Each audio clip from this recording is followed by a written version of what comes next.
Good morning and welcome. Buenos días y bienvenidos. Welcome to Los Cien's 9th Annual State of the Latino Community Address. We have a fantastic program set up today, and for those of you that don't know me, my name is Herman G. Hernandez, and my pronouns are he, him, el, and I'm the proud executive director of Los Cien, the premier Latino leadership group of the North Bay. At this point, we would like to do our land acknowledgement. Los Cien gives gratitude to the Coast Miwok in southern Pomo, who for millennia have carefully stewarded and cared for this land, the forests, and the soil. We celebrate all that can be learned together today and into the future, as we honor this cultural wisdom for many generations to come. Now, our first order of business, we want to welcome our students who are with us today. We have students from Elsie Allen High School, Roseland University Prep, Santa Rosa City Schools, Healdsburg High, 10,000 Degrees, Santa Rosa Junior College, and of course, Sonoma State University. Will the students please stand up? Students, stand up. Let me hear you. Let me see you. Let's give them some love. All right. That is our future right there. Welcome, students. Last but not least, we want to make sure to give some serious love and some profound thank yous to our 2022 State of the Latino Community Address Committee. After 60-plus hours and several months of planning and coordination, we are here today, and there's absolutely no way that we would be here without them. I'm going to read their names, and then if the planning committee are in the room, I'd like you to please stand. So we're going to start off with Ellen Velasquez Muralles, Fernando Carrillo, Grace Chung Schulman, who's actually taking our photographs today, Herman J. Hernandez, Carrie Fugit, Kirsten Lange, Lanny Medina, Monica Avina, Oscar Chavez, Patrick McDonald, Sylvia Limas, Todd Mendoza, and Veronica Vences. Thank you all very much.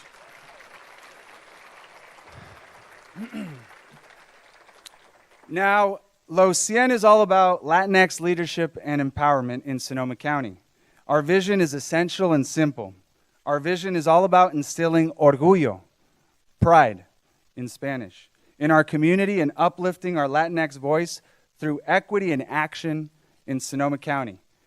We are honored to continue to be a trusted organization in Sonoma County that continues to have difficult, critical, and honest conversations focused on issues that impact, illuminate, and elevate the Latino community challenges and experiences. Our intention here is not to alienate, but to build bridges towards solutions and change that empower all community members.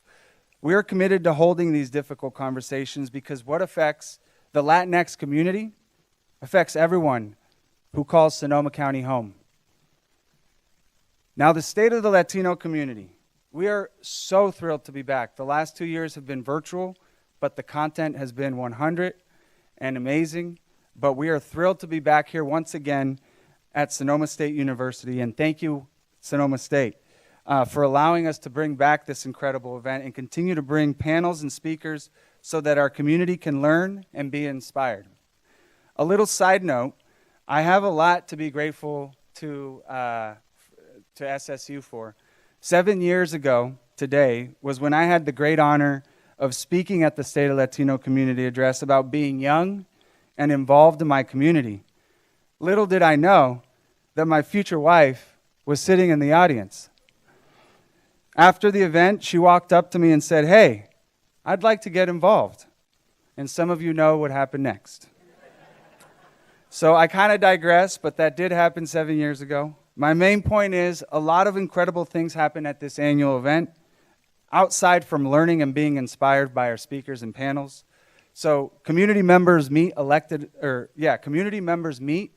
officials they would otherwise not have access to. Students meet their future internship or job opportunities. Community leaders from different sectors exchange information that leads to meetings that lead to progress. And some of us meet our future significant others.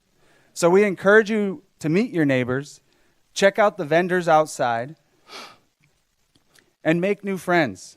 And as a matter of fact, our amazing program manager, Monica Avina, an alumni of Sonoma State, attended her first Los Cien event here 5 years ago, and is now part of the Los Cien team.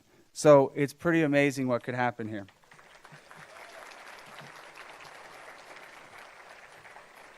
Today we have close to 600 people in the room. And as we enter our third year of the pandemic, we cannot forget the challenges we have endured and the pain borne by so many in our BIPOC, undocumented, and low-income communities. Like a fast-moving wildfire, we witnessed the pandemic ravage and destroy the lives of those living on the edge of opportunity and under the weight of an unequal system rooted in racial and systemic inequities. Today, we are students who are learning how we go from recovery to restructuring. We're going to be presented with data. We're going to be listening to perspectives. People will be speaking their truths, and we're going to be listening to real-life experiences. Today is about soaking everything in and listening to understand, not listening to respond or resist. Restructuring is not easy. It involves changing how we do things, moving away from status quo, moving away from the system we have grown to be accustomed to, and moving into spaces that make us feel uncomfortable, taking risks, and remembering that if all lives truly matter, we have to prove through action, consistent and repetitive action, that Black lives matter first. I would be lying to you if I said that talking about race, white supremacy, skin color, systemic inequities, and other topics of that nature did not make me feel nervous or uncomfortable, because it does. We know change is not an event, it is a process. It is a painful, hard, and long, but beautiful process. Change is also a commitment. We have seen the start of some significant changes and commitments throughout Sonoma County, even throughout our state and nation. And you're going to hear about them today. But it seems that every time we take 5 steps forward, we end up taking 3 steps back. If we truly are serious and committed to equity, we need to say what the kids say. We need to stop talking about it, and we need to be about it. An organization, thank you. An organization's diversity, equity, and inclusion statement or commitment to DEI is nothing more than words. What matters is what you do. Each and every one of you in this room. What matters is what you do day in and day out. Actions absolutely speak louder than any type of DEI statement or words. My homeboy, the MC for today, Mr. Oscar Chavez, said this early on in the planning process for this event. If we're going to repair these unfair systems, we must start where the pain has been the hardest, where the trauma has been the deepest, and where the disadvantage has been the starkest. What I believe Oscar was alluding to was this. When we start at the root of what causes systemic injustice, when we speak the truth, when we authentically apply equity through action, we know we will have an honest chance at the most incredible opportunity to reimagine a new social and economic construct that best supports those who are at the greatest risk of continuing to be casualties of an unfair system. In today's program, you might notice, we are shifting our focus to not just our Latinx community, as most of our guests are accustomed to, but we are embracing and connecting with our Black African American brothers and sisters, our Indigenous and Native American communities,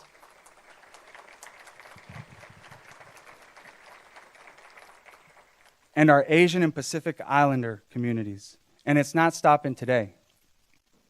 The 2022 update of the Portrait of Sonoma County demonstrated that many issues felt in the Latino community are also felt by the Black, Indigenous, and people of color communities.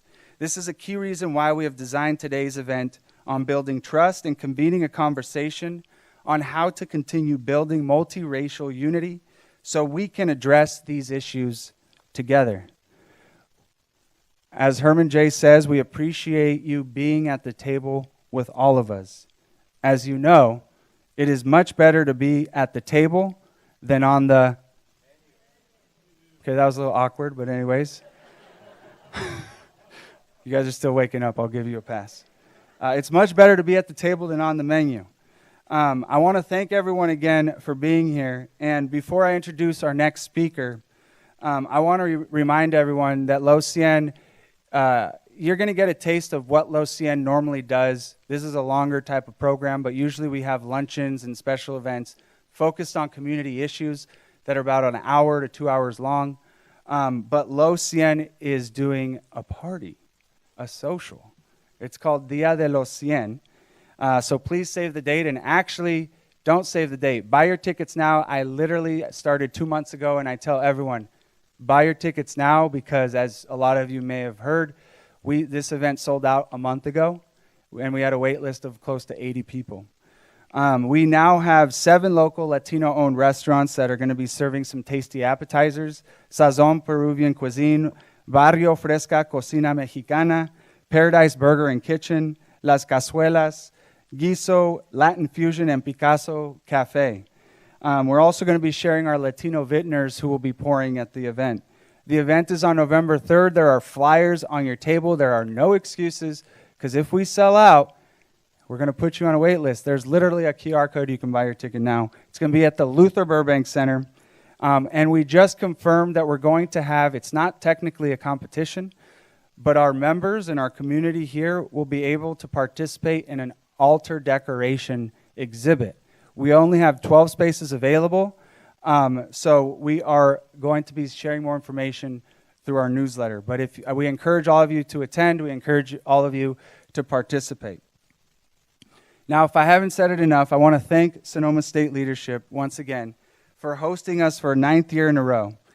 It is my honor to invite Interim President Ming Tung Mike Lee to the stage to welcome all of us to Sonoma State. Let's give him some Los Cien love, and we hope you enjoy the show, everybody.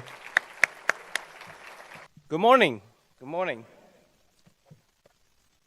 I am Min Tong Lee, or Mike Lee, the interim president of Sonoma State University. And I've been here 2 months. 2 months. And let me start by saying that Mr. Herman J. Hernandez is one of the very first community leaders that welcomed me and my wife to Sonoma. Thank you. Thank you. And in the last 2 months, I have the opportunity to meet many of you who are community leaders, who are people who work hard to make this community and this area prosperous. I have the opportunity to walk the campus every single day to talk to our students, our faculty, our staff, because my wife and I live on campus in Sonoma State University. And this is the best presidency of the entire CSU system. And I can tell you that. Who else can live among the students, walk in a place like a park, and go to a beautiful, wonderful Green Music Center whenever there's a wonderful performance? And you all need to try them. You all need to try them. And 2 months in, my wife and I really love the students and think we are falling in love with this place too. And I think there are many more years I think we can contribute to the advancement of our students' success and to the community's success for years to come. And we're looking forward to do that. But before that, before I give you a little bit of remark here today, I also want to take a moment to acknowledge the land that Sonoma State University is on. What's the land of the people of South Pomo and Coast Miwok. and we owe them an appreciation for what they have done with this land. And they continue to nurture what's on it and the tremendous heritage that's left behind by the wonderful people. And Sonoma State is a Hispanic Serving Institute. That means that we are given the recognition and the responsibility to do more and to do more frequent what we can do to provide the excellent quality education to all the students who want it. I am not one of your model Asian who grew up in a family that's wealthy, have tremendous educational achievement, and then send their kids to Ivy League school. My father had 3 years of school. My mom was illiterate. But they saved every penny to make sure that their son had the opportunity to go to school and get the best education I can get.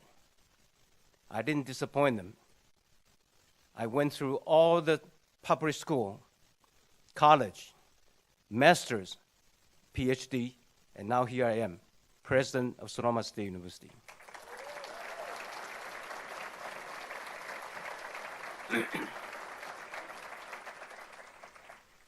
I share my story with many, many of our students whose parents work hard in the field, work hard in all the different category works that you can imagine to earn that honest dollar. So their children and their children's children will have the opportunity to get the best educational opportunity they can ever get in their life. And that's what Sonoma State is all about. So as president of this university, I'm very, very proud to see this full house of people who care so much about all the people out there who do not have the opportunity, do not have the privilege to get the best opportunity they can get. But I have to tell you that even in the short 2 months of time, I have seen tremendous accomplishment. Our educational school dean, she's been out there working with school districts, doing teacher residence program. Our Puente program, who are providing educational opportunity to all our students, are the finalists of the National Excelencia examples of 2022. And this is all very natural, very logical to us because we have almost 40% of our student bodies are Latinos. This is truly a Hispanic serving institution. And I walk the campus every single day. Our Latino student organizations are also the most active. They are our future alums. They are our future leaders in our community and beyond.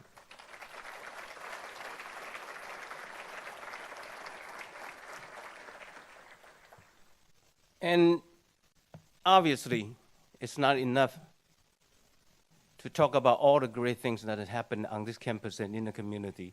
It's also very, very critical for us to recognize all the challenges. And for that, I want to really, really appreciate what Los Cien has been doing. You can simply take a look at the scorecard on your table. Look at the achievement rate. Look at the college preparation. Look at what percentage of our Latino student population are ready for college, are going to college. There's a lot more. There's a lot more we need to do. And I make it very clear to our team on this campus. It is wonderful what we are able to do to the students who come to us. But it's absolutely not enough because there are many, many, many more students out there who have not had the opportunity to come to us. So we cannot just do a good job on campus. We need to reach out. We need to reach out and work with all the community colleges in this area and beyond, and work with all the high schools so that more students who come from underprivileged family background are able able to be prepared, get that A through G, get it ready so you can send them all to Sonoma State. We welcome them. We want them to be here.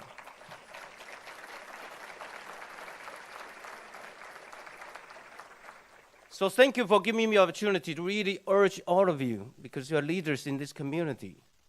Go out whenever you can. Tell the parents, tell the students, go to college is simply just the beginning. You need that as a door opener. Once you are able to do that, the world is yours. 40, 50 years ago, there's no way I can imagine one day I'll be standing here speaking to all of you about Sonoma State. Because many people told me that if nice, one day you can become a street vendor. It'd be wonderful if you can really start to proud to feel so we can get more rice. That's what they thought of me. But you know what? I never give in, because I know I have the right intelligence. I just need the right opportunity. Plenty of people out there have this. Let's give them opportunity and make them successful. So that's what we are here for, and I'm so great to see all of you. But in the meantime, plenty of unjust things are happening. I know that the Latino community fought hard to get the equal opportunity, but the Asian community also are struggling to try to make sure that we can stop the violence against the vulnerable people, not just Asian. It has to stop. And it takes the community to work together to say, no, you cannot do that. And whenever you do that, there will be consequences. So I thank you very much for coming. And we absolutely need to work together, because the more education we get, the more educated people we get, the stronger the voice will be, and the social justice is absolutely achievable. Thank you so much, and have a great day. Appreciate it. Thank you so much, Dr. Lee, for sharing an incredible story and for being an inspiration to us here, and more importantly, for opening up, literally, your home to Los Cien today. I know that your message is powerful, and it always inspires us when we recognize that here in this country, despite all of the challenges that we face, we have a shot at what we owe to every student, and that is a shot at the American dream. And it is our job to keep that dream alive and going for the next generation. So thank you. I want to let all of you know that earlier this month, we got a call from this individual who wanted to be part of our speakers today. And we said, look, our agenda is packed. We've been working on this for a long time. We can't fit you in. The best we can do, perhaps, is have you do a little short video, and we'll include it into the program. And so that's what we did. But in all seriousness, it is a great honor for me to introduce the governor of our great state, Gavin Newsom, to do a brief introduction. And welcome. Hey everybody, it's Governor Gavin Newsom here, and I'm excited to welcome all of you to the State of Latino address held appropriately, at Sonoma State University, which is one of our partners in our Regional Career Pipeline program supporting disadvantaged students. And that's why we're here. We're here to discuss not just today, but how today we can work together and every day to lift each other up so that all of California communities can thrive.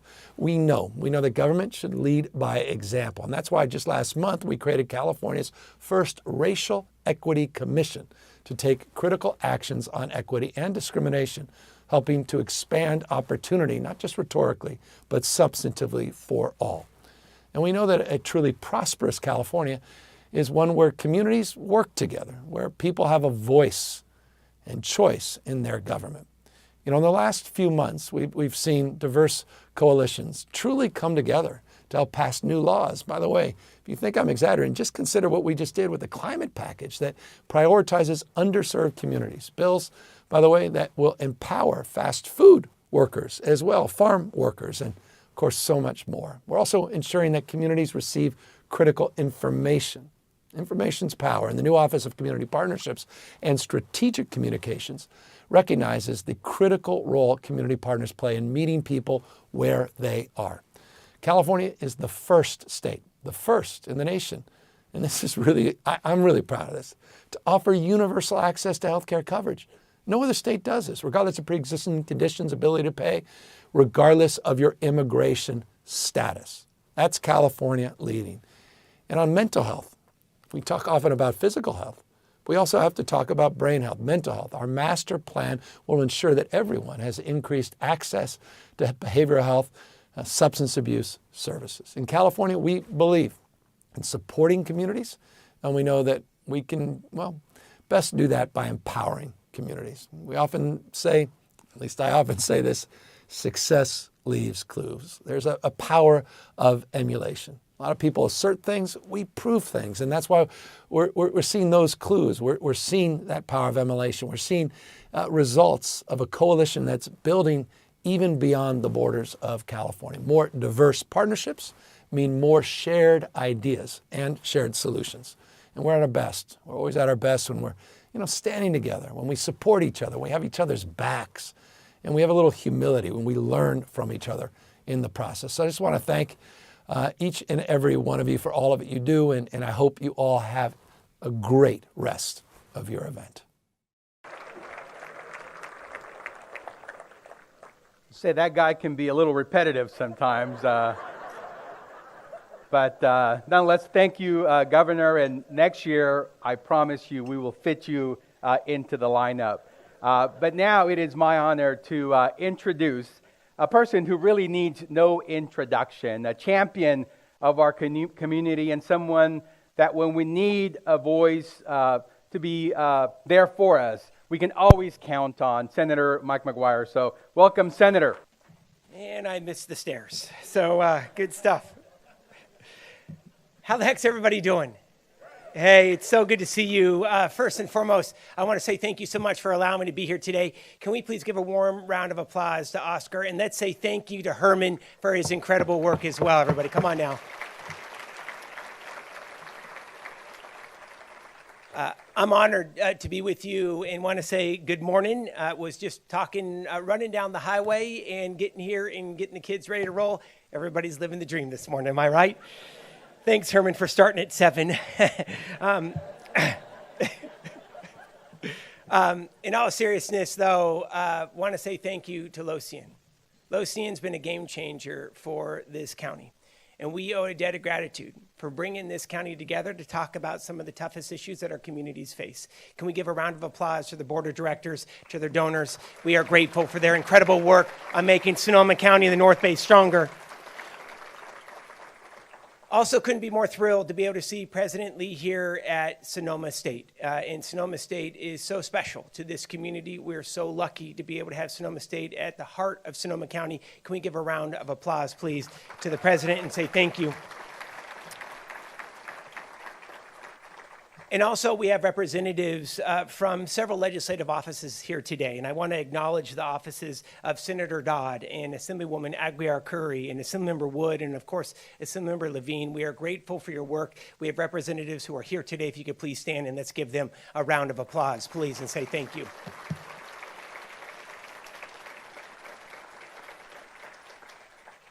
I hope that you will agree with me. The Latino community is the future of California, and California must ensure the future of the Latino community is strong. Latino community has the largest population growth out of any group in the 2020 census. In fact, Latinos represent about 2/3 of California's population growth, 2/3 in the last decade. Over 15.6 million Latinos call the Golden State home. And here in California, am I right? We value our diversity.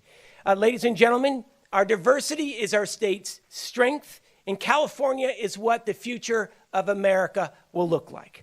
And here's my bottom line. Our diversity is what makes our communities strong and our economy, the 5th largest in the world, eat your heart out, Texas, thrive. And that is why so many in this room And that's why so many in this room have dedicated their lives to improving the lives of others. When we work together to be able to lift up the lives of our neighbors who need help the most. And that is a California value. And I can assure you, so many of them mobilize and organize in this room, I can assure you that your work is paying off. So let's get into it. There are several policy issues that drive a community to be successful, and I'd like to touch on a few today. I'd like to talk about education and opening access to our public schools and colleges, opening access to healthcare, ensuring that we have equitable housing in our community, and I'd like to talk about our collective work together on combating the climate crisis. Are you ready to talk about education, ladies and gentlemen? So I'm a firm believer, as I'm sure each and every one of you are, I'm a firm believer that the best investment that our community, that our state and our nation can make is in strong public schools and our kids. And public education is the ultimate equalizer in our society. Latinos here in California, we know this, have lower levels of educational attainment compared to the statewide average. And that's simply unacceptable. We know as a state, which is the most diverse state in our union, must do better. And we are, thanks to so many of you in this room. California has now gone from dead last in the nation in 2015 in per pupil spending. We are now in the top 20 states in spending in our public schools out of all other states in the union. We have universal school breakfast and lunch now at every public school. Study after study shows that students who go to school on an empty lunch are challenged to be successful in the classroom. Now, under the state's universal school meal program, every student, no matter your income level, every student has access to free breakfast and lunch.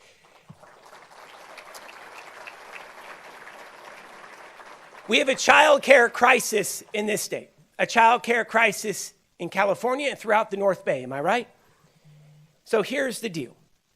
We got to focus in on it, and we got to solve it. So California is now funding permanently an additional 400,000 state-subsidized child care slots in every county across California. Hundreds of additional slots are coming to the county of Sonoma and the county of Marin. Parents shouldn't have to choose between childcare and going to work. Are you with me, ladies and gentlemen? And if we don't learn from this pandemic, shame on us. So let's talk about the digital divide in our schools. Too many Californians are on the wrong side of the digital divide. And we know the vast majority of the students who are on the wrong side of the digital divide in the state are from communities of color. That's why the state has launched America's largest public broadband project. Nearly 7 billion strong is in the bank right now, and we're starting to build high-speed internet in rural communities and urban centers throughout this state. This funding is going to help connect urban and rural schools alike, and in those schools that have the highest rates of poverty or English language learners will get the funding first, and it's about damn time. So let's talk about opening access. Absolutely. Let's talk about college.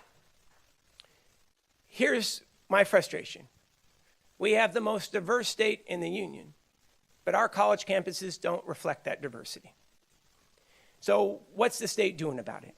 Number one, we've now made the first 2 years of community college tuition, the first 2 years free to first-time college students, and about 70% of all college students are now going tuition-free to community college.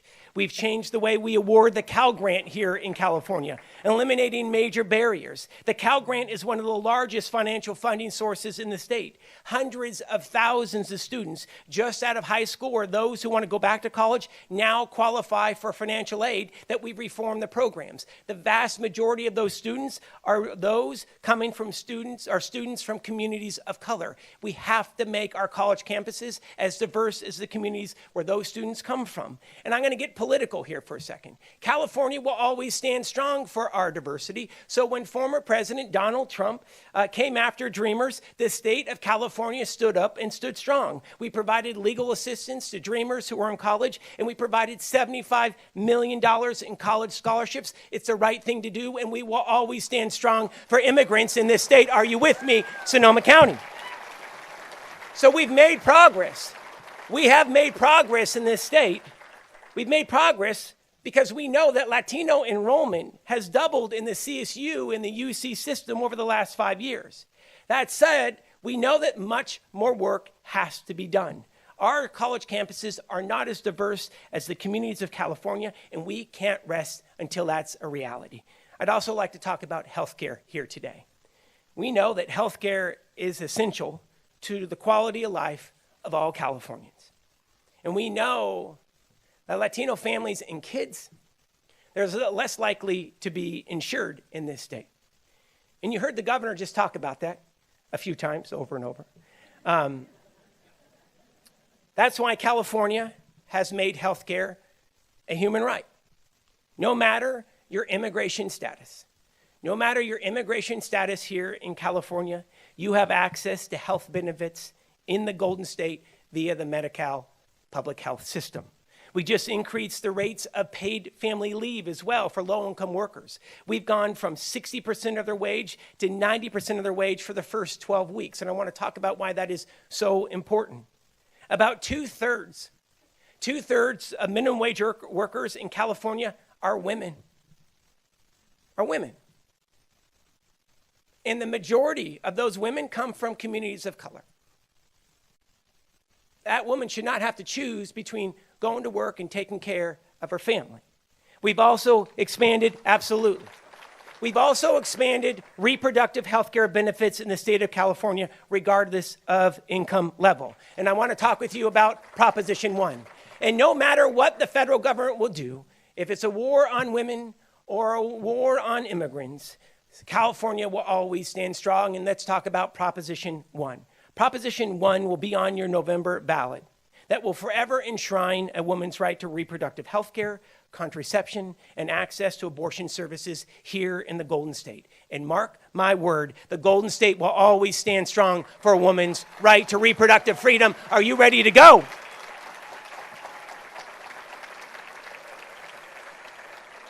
So look, we can't have a thriving community, a thriving state, if we don't build more housing. And I got to tell you, this housing crisis is one of the greatest in our state's history. Erica and I got our first house, and we were barely able to live in the community that we grew up in. And it, you can tell, makes me emotional. And I got to tell you that crisis that we all face, it threatens the long-term viability of our communities big and small throughout this state. It's also one of the biggest threats to our economy. Californians, who are the heart of this economy, our workforce, can't afford to live in the state that they love. 78% of extremely low-income Californians pay more than half of their income. They pay more than half of their annual income to rent. The lack of affordable housing is now one of the largest drivers of homelessness in the state of California. And only about 25% of all Californians, 25%, can afford to buy a house in this state. This is not sustainable, nor is it acceptable. And that is why the state just took momentous action to be able to build thousands of additional housing units. Just yesterday, the governor signed a suite of bills presented by the legislature that represents a turning point for the Golden State, a turning point that will speed up the process to get dirt moved and housing built, cutting bureaucratic red tape and years off of the approval process for thousands of housing units in every corner of this state. The bills that were just signed into law will drive down the cost of development, and it's going to revitalize our urban centers and small downtowns. And this state action will create thousands of jobs that will provide family-sustaining wages. And we also know that we're not going to be able to build housing without helping with the cost. So over the last 3 years, the state has invested $8 billion in workforce affordable housing. $8 billion. That has now helped build 46,000 additional units. And over the next 18 months, the state will be delivering another $6 billion that will build thousands of additional units in every corner of California, and we need to keep up this pace. And I want to turn to homelessness. On homelessness, It's an all-hands-on-deck approach to be able to tackle the crisis that exists on our streets every night. And I want to thank the nonprofit leaders who are here today, who are on the streets every night working with residents who are homeless in Sonoma County. I want to thank the mayors and council members and members of the Board of Supervisors who have had such a focus on homelessness. I want to tell you that this crisis, in my belief, it's appalling. It's unacceptable.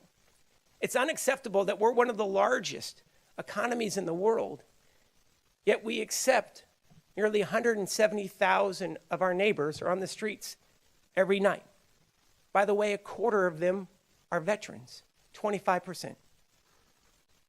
So I'm a big believer that Californians are tired of the government simply managing the crisis. Am I right?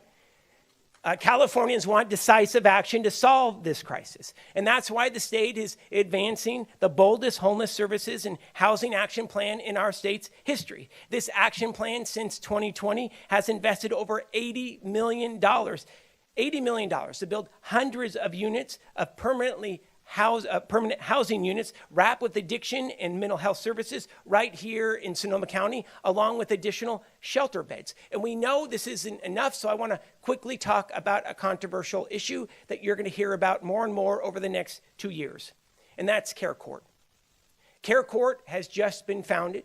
We're working with the state court system on launching it over the next 24 months. Care Court will compel thousands of California residents who are the hardest to house due to mental health and addiction to seek treatment through tougher conservatorship laws. So coming in the next 24 months, judges will be able to compel residents into a facility that will have locked doors for up to 24 months.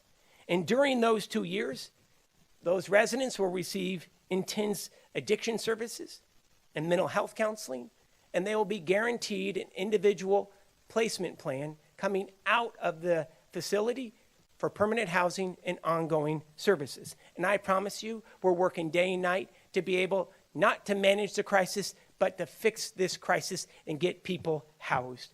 I want to end it with the climate crisis.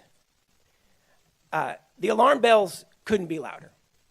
We know here in California and throughout the American West, the climate crisis is evolving faster than anticipated. And we also know that the climate crisis is adversely impacting communities of color, in particular, Black and brown families. The grip of the climate crisis is tightening and its impacts are dangerous. The American West has become drier over the past 30 years, and extreme heat is now the #1 weather-related killer in the United States of America. And we all know this too well. Wildfires have never been larger or more destructive than they are right now. And that is why that California needs to step up and lead once again and take nation-leading action on the climate crisis. And that's exactly what we've done. The legislature now signed into law by Governor Newsom. Bills that are now becoming laws have been passed. And we also set a record-setting $54 billion climate action budget. Now, these bills and the budget's going to accelerate California's clean energy policy goals.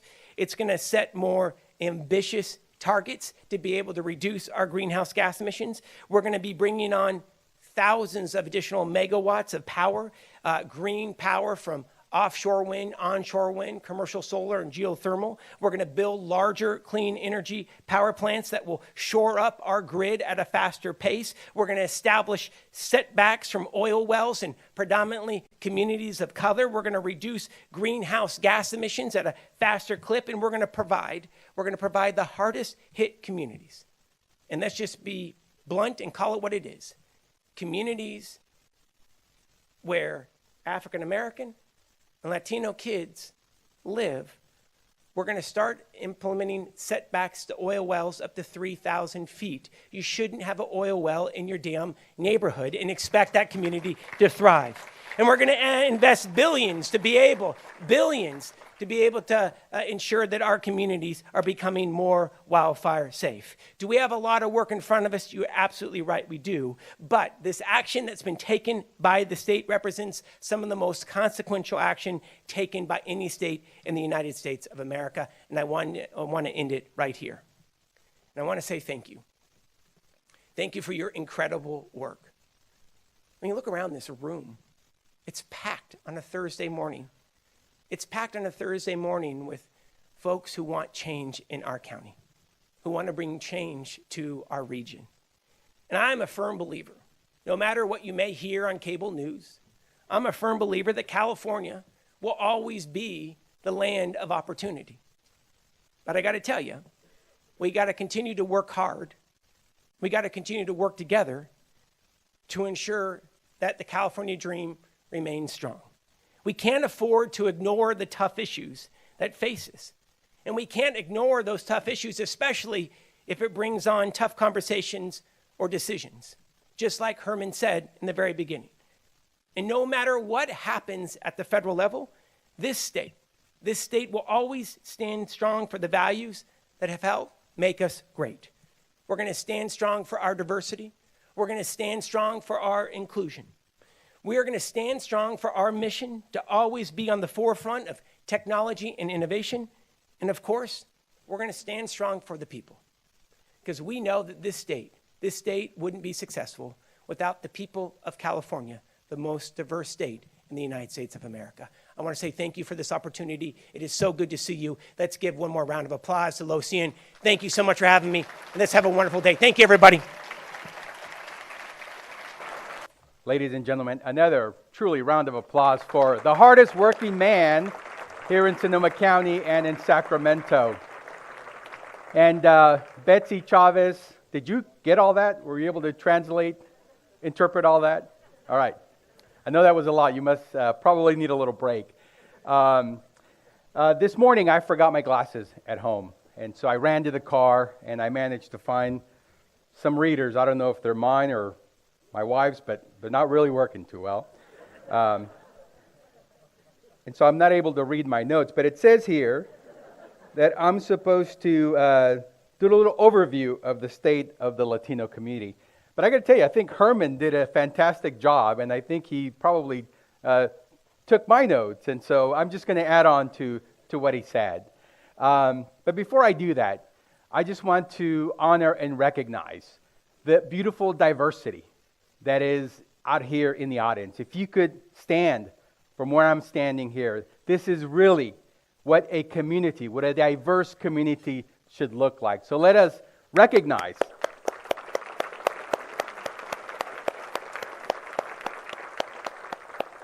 the importance of having a big tent, an inclusive tent that really brings together the diversity and perspective and voices of our community. Before I go on, I want to just acknowledge the fact that, we are here after being away for a number of years. This pandemic has created so much pain and hurt for so many members of our community. We've lost loved ones, friends that we knew. And so in honor of all of those that we have lost, I'd like to invite you to have a moment of silence for all of those that we lost in the pandemic.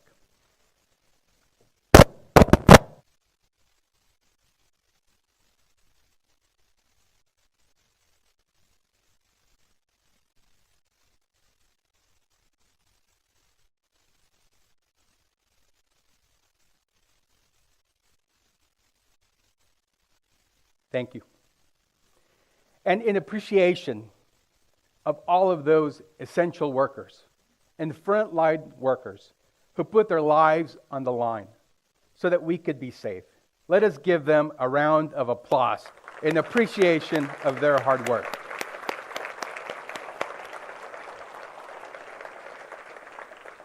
Now, our theme today is about moving us from recovery to transformation. And I want to urge us to really think hard about what that means. It is not trying to go back to the way things were, because the way things were not good at all for so many members of our community, especially our BIPOC community. So the way that we move forward is really about reimagining a new construct, a new system, a new way of being. And I'm so encouraged that across the state, we are learning, and if there's a silver lining to the pandemic, is that it forced us to break free from our calcified way of thinking, of moving away from this idea that this is the way we've always done it. We can't do that. We can't provide these benefits for those individuals. It shattered all of those assumptions that we had. And so we are in a moment in time where we can reconstruct a new system that is more responsive to the needs of our community, a new system that is more fair and that can truly provide economic mobility and greater opportunity for so many more members of our community. That is our challenge today, and we invite you to be part of this dialogue. We're going to hear a perspective from other regions. There is great work that is happening.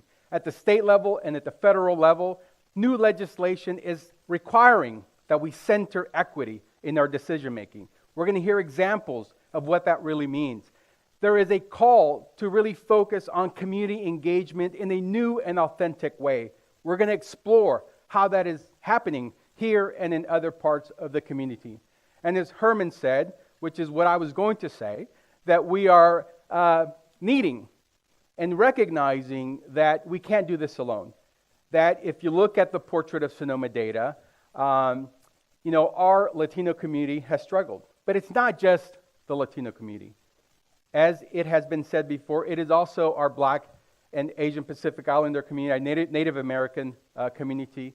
So we need to lift the concern of all of those communities, and we need data.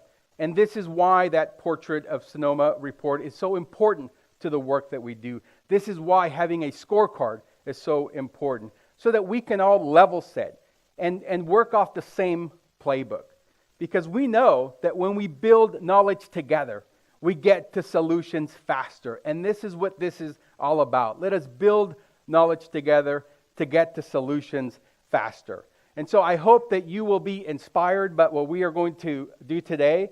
And I invite you not to sit on the sidelines, but to get engaged, to lead with a great sense of urgency, because our community needs you.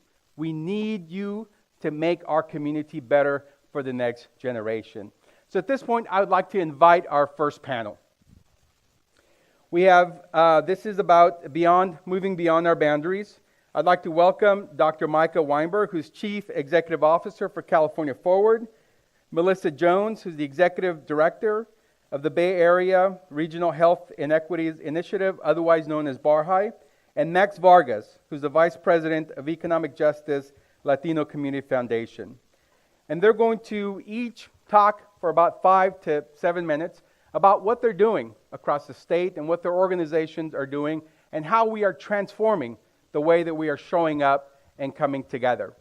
At the end of each of their presentations, we're going to do a panel discussion. And if there is time, we have Sylvia and Lanny who will be taking questions. So if you have a question, raise your hand. They'll give you a little card. They'll write it down, bring it to me. And if we have time, we will ask the question of our panelists. There is no break, so if you need to get up and go to the bathroom, please feel free to do that.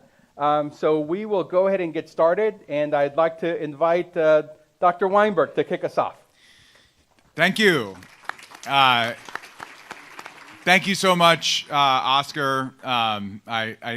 It's so good to be back in this room, which is, among other things, a room of people who understand what an awesome dude Oscar Chavez is. So good to, when he's like, hey, can you come do this again? I'm like, absolutely. I had the privilege of seeing you folks, I think, 4 and 5 years ago, and it's just so wonderful to be back here in person, and to be really celebrating with all of you. This is a very celebratory room, and the energy is really, really wonderful. I was a little worried about the senator, whether he was going to, make it through the whole excited talk with his voice still intact, but appreciated everything that he said there. So I run an organization with a funny name, called California Forward, right? And our mission is to make California's economy and government work for everyone in all the state's regions. And that last piece is really important. And so what we've done is we partner with a bunch of groups in what we call our California Stewardship Network. And Oscar has been a leader of that network since its inception over a decade ago. And the reason why we do it this way is because we don't really think that you can sort of rearrange the interest group deck chairs on the Titanic in Sacramento in yet another way and get a better set of outcomes for the state of California.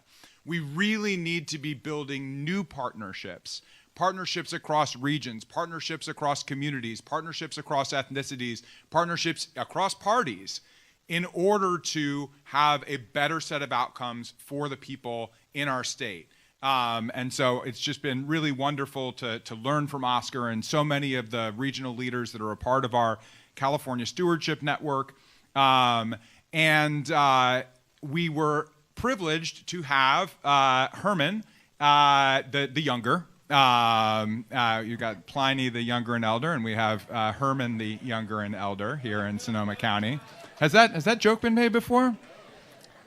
It's a good one. Okay, cool. I'm going to use that like 15 more times.